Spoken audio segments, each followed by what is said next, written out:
What is going on, everybody? My name is Conor Lawler. Welcome to another week of Hero or Zero. This is the Heroes for Hire podcast. We are back again talking one comic book character, as we do every single week. We talk their good points and their bad points, and we just generally give you a bit of a rundown of everything to do with that character. As always, I am joined by my partner in crime, Mr. Sean Mead. Sean, how is it going? I'm good, Connor. Your taste in comic books is adequate. See, we had like a ceasefire last week, so now I'm dialing back to the hatred. So just slowly we'll get there. So are we slowly dialing back to resentment? But at the minute we're in the middle. At the minute we're in the middle where we'll like tolerate each other's likes and dislikes, and it's just going to keep pivoting. We're going to. I disagree with some of your views upon. I disagree with some of your views about Marvel being superior, but at the same time, I've got to respect the fact that you stick by them. Okay, that's a very fair statement, Connor. Thank you. Thank you very much. Look, let's be honest here. We all like comic books. They're all nerd stuff. What is the point of picking sides when you can have both? Okay. Exactly. If I could choose between cake and another cake, I'll have two cakes, please. I'll have two cakes. But Sean, this is Hero Zero, and what do we do here? You normally take DC characters. I normally take Marvel characters. We give everyone a bit of a rundown about everything to do with that character. Yes. And so last week did Swarm, who is a terrible man made of bees.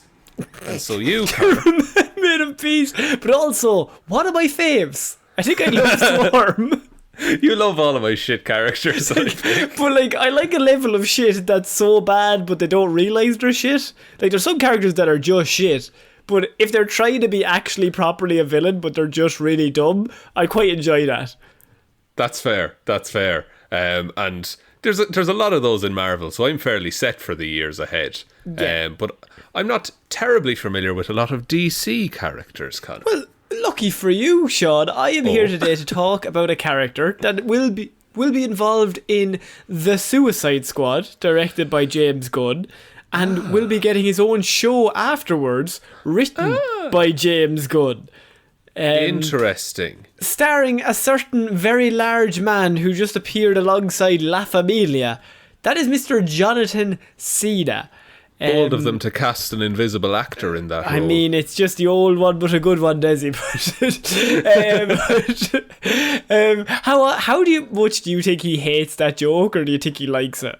I think he likes it. I think he thinks it's the funniest thing ever. The You Can't See Me. He bursts out laughing every time. Ha ha! Nice. He high fives him. So in that movie, Sean, he is going to be playing a character known as Peacemaker. Yes, we've briefly talked Peacemaker. Very briefly. And so Peacemaker has been seen in the trailers, and he's a bit of a gag machine. I think John Cena is going to come out as the Dave Bautista or Drax of the Suicide Squad.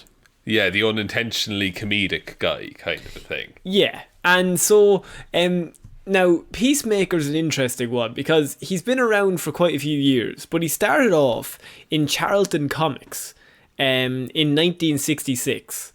And what happened was he was part of like a team in Charlton Comics for a few issues. I think it was like 5 or 6. And he became popular enough that he got his own own series for like another 5 issues or whatever.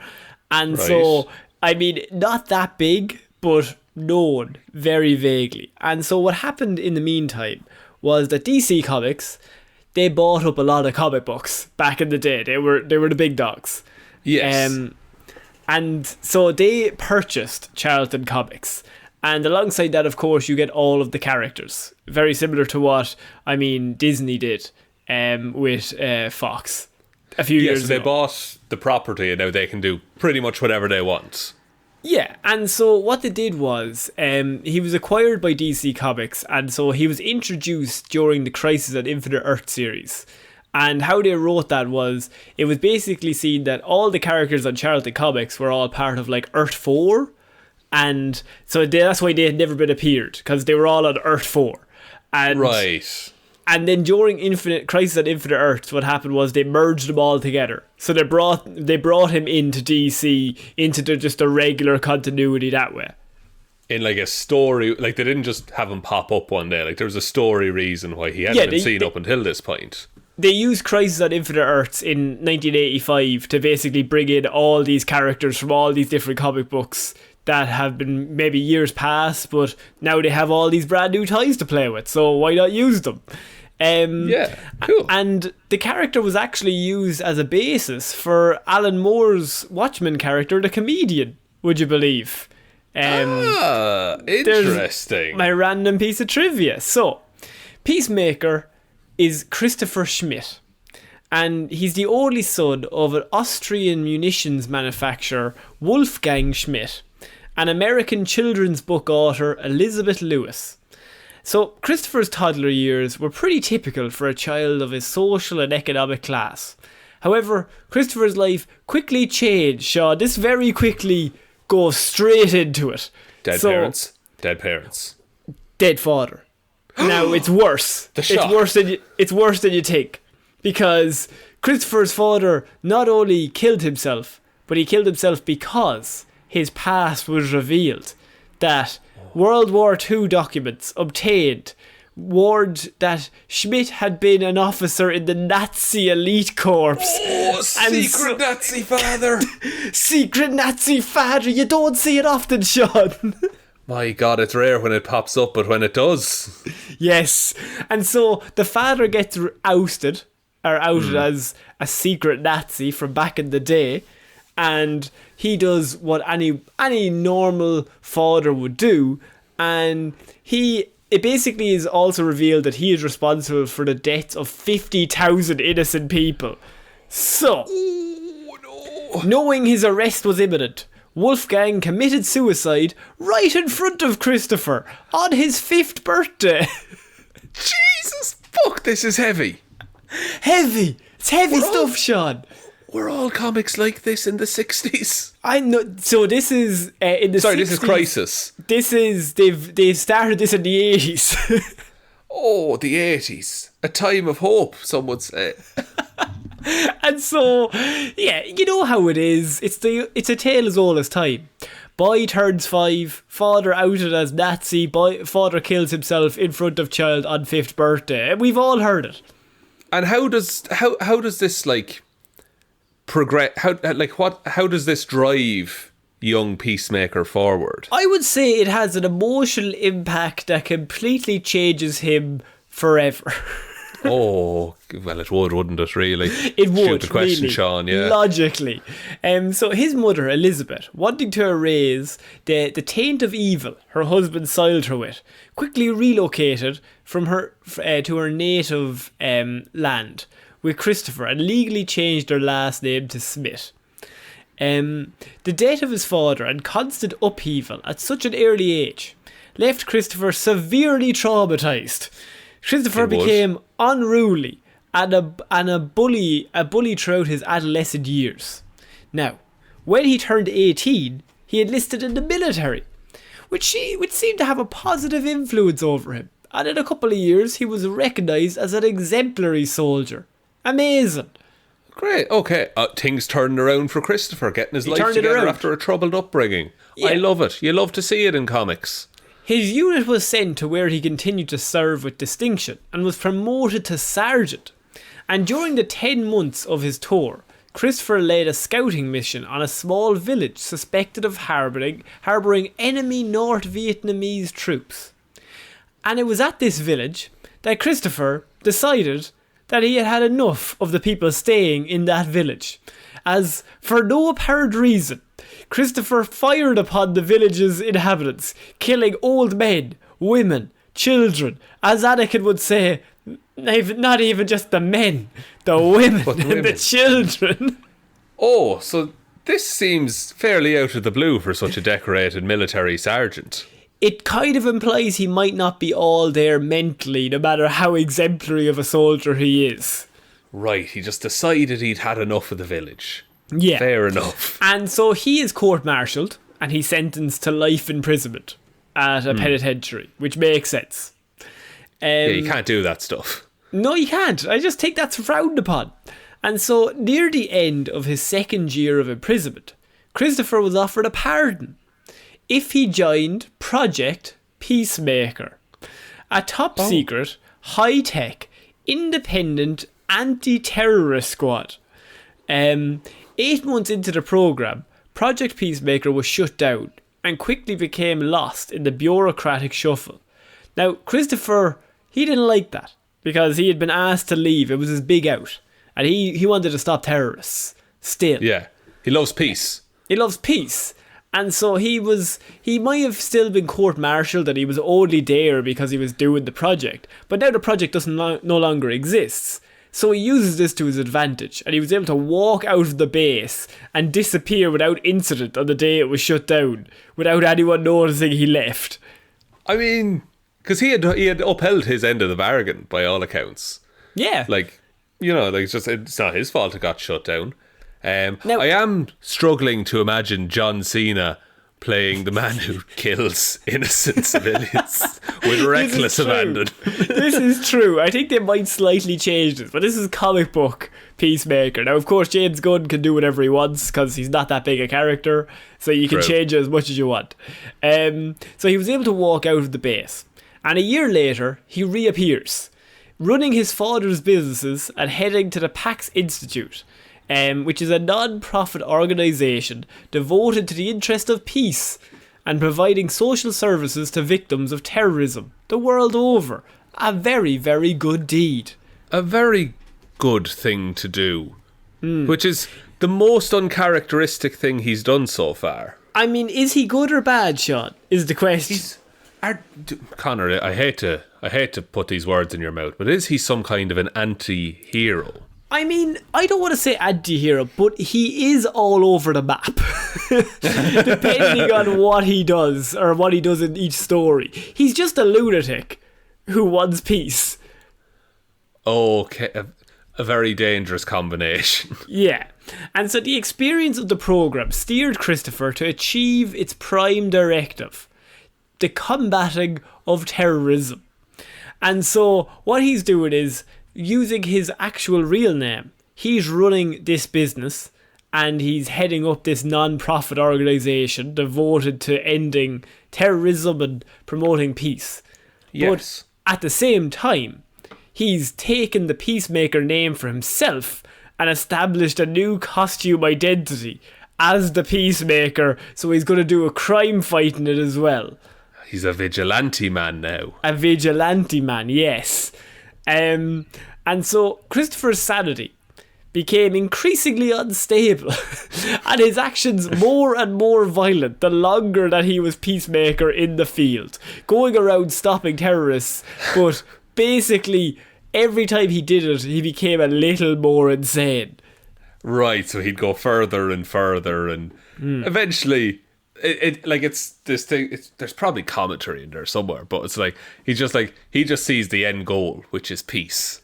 And well, I have a very, very deep Lex line that really kind of shows why he acts like this, and it's a really comic booky reason. It's pretty great because Christopher, why he began to go more and more to the dark side was he began hearing the voice of his father Wolfgang and believed that the souls of those who fell victim to terrorism resided in his helmet and urged him towards more violence and retribution against the terrorists that hurt them repeatedly. Oh, he's very, very mentally unstable, I would say. By that I mean the poor victims of all these terrorist attacks, he thinks their souls are in his helmet, and he hears them when he encounters the terrorists, and he's like, you killed those people, and he hears them whispering to him that he needs to go further. He needs to take these people out and kill them so they never hurt again. Jesus Christ. So this is like, is this some kind of schizophrenia that he has? Or Christopher loved peace so much he was willing to kill for it, Sean.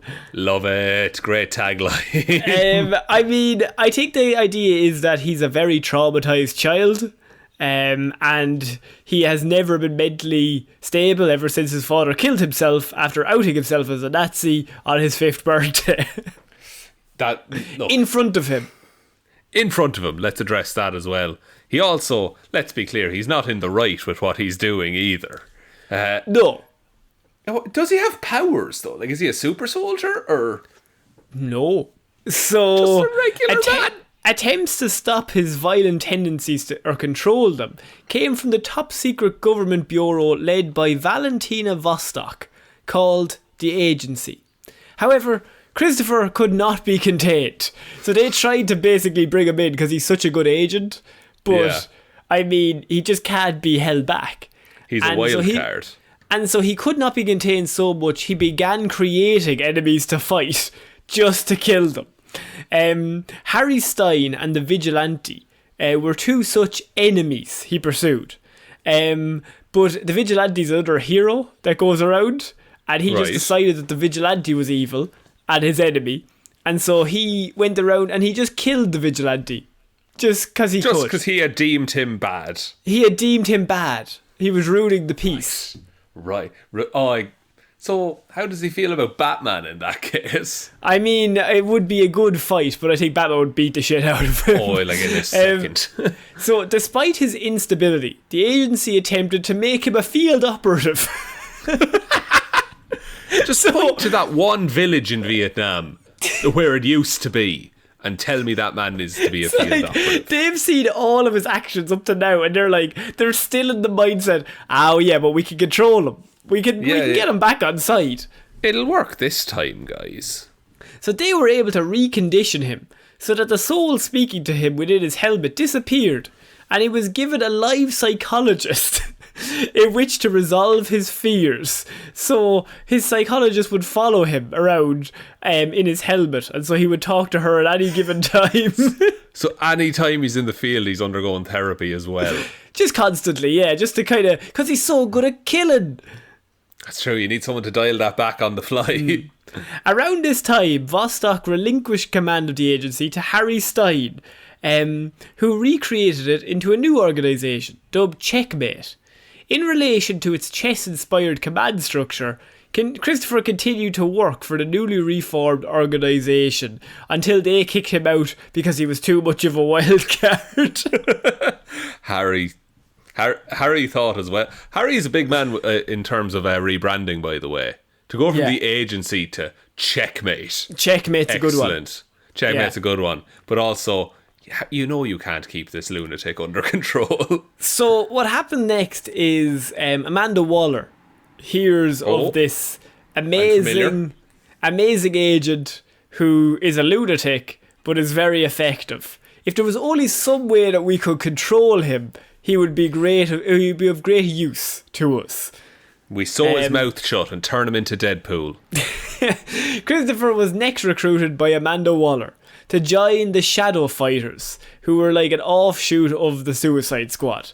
Right, okay. And she's got multiple teams going. she's a busy lady. Whose mission was to free the South American country of Parador, taken over by Eclipso. Now, during this mission, this is their very first mission, he's brought in. Right, day one. The first attempt failed, with Eclipso killing many heroes, in which Christopher was one of them, Sean. Killed. He's a killed man. Killed man, straight away. It was a helicopter crash, and the helicopter crashed and they all died. Okay. And sorry, is that the end of his story? Christopher Smith returns to aid the newest Blue Beetle, Jamie Reyes, at a future point in time. Okay. So he's not dead, but it's never explained. Though he claims his name is Mitchell Black now, it was later learned that he was actually Christopher Smith, my favourite word in comic book, Sean, somehow returned. Beautiful. I need nothing further, Connor. It makes perfect sense to me now. Look, he died in a story, but did he die? Did anyone see the body? They didn't. He's back. Somehow returned. Somehow, by some random happenstance, he explains that a year earlier, while fighting Intergrag, he found himself in a pyramid that happened to be in the same one in which the original Blue Beetle, Dan Garrett, found the Blue Beetle scarab. So this is a bit Blue Beetle-ish. I've done one on Blue Beetle, but the idea is that he was Charlton Comics as well, wasn't he? Yes, back in the day, I think. Ah, okay, that's nice that they're meeting up. So the Blue Beetle has a scarab on its back, which is like this ancient scarab that attaches itself to your body and basically gives you powers, makes you have a suit and be able to fly and use guns and all this stuff. And so he says that while he was in a pyramid, he happened to come across the original Blue Beetle scarab. Just happened. Somehow returned. He happened to come across it. Somehow it happened. Luckiest man in DC. In that pyramid, Chris came into contact with technology from the alien race, the Reach. Chris accidentally downloaded the database that was missing from the scarab that Jamie had. The actual circumstances of his return were never fully explained. Let they never be, because that's all I need. That's all we need. I don't want to know exactly how it happened. Just give me the very bare bones. Just fucking bullet points somehow. So Chris worked with Jamie for a while, fighting supervillains and the Reach. Eventually, Chris was implanted with a scarab himself, Sean. And so Peacemaker got his own little scarab. Peacemaker got some superpowers. And he was subsequently approached by, at the same time, one of the Yellow Ring Sinestro Corps people who decided Fear Lanterns. He was worthy of the Fear Lantern ring. So he's a Yellow Lantern and a Blue Beetle and a lunatic. Yes, all at the same time. That's amazing. It's great. And so he was loaded in with this yellow ring, and they sent him off to kill Jamie Reyes. And they were like, Jamie Reyes is Blue Beetle, and he's the new Blue Beetle, and he's a very, very cool. If you don't know Jamie Reyes, watch Young Justice. He's very big in that. And so I would definitely. You would. He was sent to kill Jamie, but Jamie interfaced with Smith's scarab and helped him to face his inner fears. So he's got the yellow ring, he's got the scarab, he's got lunacy on his side, he's got it all, Sean. But he didn't account for the fact that Jamie knows what the scarab is much more than he does, and so he interfaced with his scarab and was just like, got him to face his inner fears. And so once he faces the inner fears, the yellow ring just stops working because it runs off fear. It runs off fear. So he depowers them all in one fell swoop. Yeah. Gathering enough courage for a last stand, Smith forcibly cut the scarab from his own spine, Sean. Oh, that's fucked. Leaving him injured but not dead. And he helped defend Jamie's family from a Reach attack that happened shortly afterwards, and has continued to serve as a sort of mentor to the third Blue Beetle. At the conclusion of this Blue Beetle volume, Peacemaker leaves El Paso. Before he departs, he bids farewell to Jamie and advises him to learn to become his own man. Later, he makes an appearance in the final Crisis Aftermath, and he's part of the Global Peace Agency at that time. But that is where we leave him in the New 52 shot. And so now what's happened is the New 52 goes off in a whole different direction, but I decided to do the one from 66 to 2011. And so James Gunn has this character, and he can do whatever he wants with him, because there's a whole host of things that you can get into. Yeah, like you can get into whatever you want with this. I didn't know he was that connected to like the space stuff and the ancient Egypt stuff and all of this. That's ridiculous. So his skills and abilities. Christopher possesses the physical strength and stamina of a man who engages in intense physical exercise. He's a master of various hand-to-hand combat techniques and is a skilled gymnast. A superb marksman, he's also a proficient weapons maker and a pilot, Sean. So, I mean, no powers. All he's got is himself. Just his skills and his wits and his strength. And his outfit. His outfit, more importantly, because most of Peacemaker's fighting needs are tied into his costume. The costume itself is a thin, pliable body armor developed by Christopher himself. The helmet is a heat and pressure-proof plastic containing sophisticated cybernetic circuitry. Yes! That operate various devices, including communication and surveillance devices, an ultrasonic blaster, and at one point even a laser. The right glove holds a vial that becomes a firebomb when crushed. The boots hold a pentalite compound. The holster carries one of many conventional firearms. Holds ammunition, a toolkit, explosive pellets, nerve gas, and a shark sedative. Love it. Standard issue in the DC universe. On his back is a mini jetpack that works in both air and water, Sean. It is also operated by his helmet. Oh, that's convenient. He just needs to think about flying. He also uses several weapons, including an Uzi, an ultrasonic pistol, and a Derringer. So he's basically an expert marksman. He's got a jetpack, and he's got this like outfit that he has bombs all over him, and he has guns all over him. It's just like he's wearing a utility belt. Like his entire costume is a utility belt, basically. Yeah, and he's like an expert, but he has all that equipment, but also he's a lunatic. That's ridiculous. I'm excited to see what James Gunn does with him. I think he'll probably pull from more of the soldiery stuff. Maybe leave out some of the Green Lantern or the Yellow Lantern bits and things like that. But like the soldiery stuff is interesting enough. Yeah, and I mean the main thing is that his weaknesses are mental illness is one of his weaknesses, and by that they mean he suffers from bipolar disorder and possibly schizophrenia, believing that the souls of the people he killed inhabited his helmet and spoke to him. He was also plagued by hallucinations of his dead father egging him on to violence in the middle of battles. Don't listen to the Nazi father. He's clearly not got it all put together. He's not all there. No, he was a Nazi. And he also, obviously the suit is highly bulletproof. He's completely bulletproof, and his helmet can produce a sonic burst that can leave enemies temporarily deafened. He's got a fighter jet, a jetpack, all the gadgets that you need. It's handy that he's rich as well from his father's companies. Yeah, he can just do all of this stuff. I mean, that's a classic DC mode as well. Like if he has no powers, he has enough money to form a suit, to make himself powers and become a lunatic. That's ridiculous. So, in terms of John Cena, I don't know how he's going to play him, because I don't think you could do schizophrenia like he's seeing dead people. No, I think he's like. I think they're going to just go down the route of like they kind of showed in the trailers, just like he'll kill every man, woman, and child for peace. I think that's what they're locking into.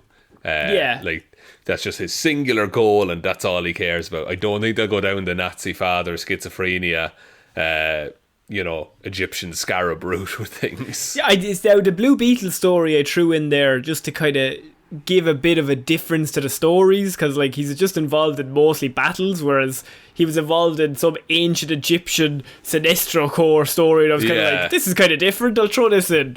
But yeah, he's mostly used as a psychotic military guy who hears the voices of dead people in his head, and they're constantly telling him to kill the terrorists because they're doing bad things.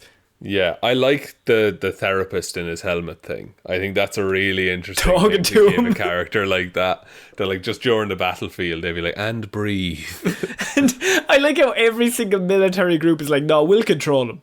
We'll be the ones. We'll got be the this. We're like, okay, so he's turned on everyone else and he killed all those villages, but we have more people now. We'll get someone to chat to him before he goes out. We're themed around chess, guys. Mr. Stein's like, yes, chess is the way to go. Also, every time you said that man's name, I thought you were going to say Harry Styles. Harry. I would listen to Harry. If Harry told me, I would listen to him. Oh, Harry would be the king on that chessboard. Yeah. Oh, absolutely. Absolutely. We'd all be going in one direction, winning. That's what we're going to. Very good. Excellent work, Connor. So that's it for this week's Hero Zero. Well done. I did not know anything about that character, and now I know Now I'm really excited to see what crops up in the movie. So I think that's the mark of a good report. I think he's going to do the Drax. I think he's going to be like the guy who takes himself too seriously. That's the joke. Yes, and he doesn't know how to like properly talk to people, and so that's where the humour comes from. Exactly. Perfect. Exactly. Would you like me to take us out, Connor? Yes, please. Thank you, everyone, for listening to this episode of Hero or Zero. We will be back on Monday with Movie Mondays, Wednesday with Weird News Wednesday, and next Friday with another episode of Hero or Zero. Big thanks goes out to all of our patrons over on Patreon. Thanks all for supporting us over there. Really appreciate it, as always. Link to that in the description. Also down there is all the social medias. So Facebook, Heroes for Hire Podcast. Instagram, Heroes for Hire Podcast. Twitter, @Heroes for Hire Pod. The 4 is the number 4. Or you can email us, heroesforhire_@outlook.com. But the best way you can ever help the show is by telling one human being that we exist. Just the one, please. And I think that's about it, Connor. I think so. So I've been Conor Lawler. I've been Sean Meehan. I'll see you next week, guys. Bye. Bye.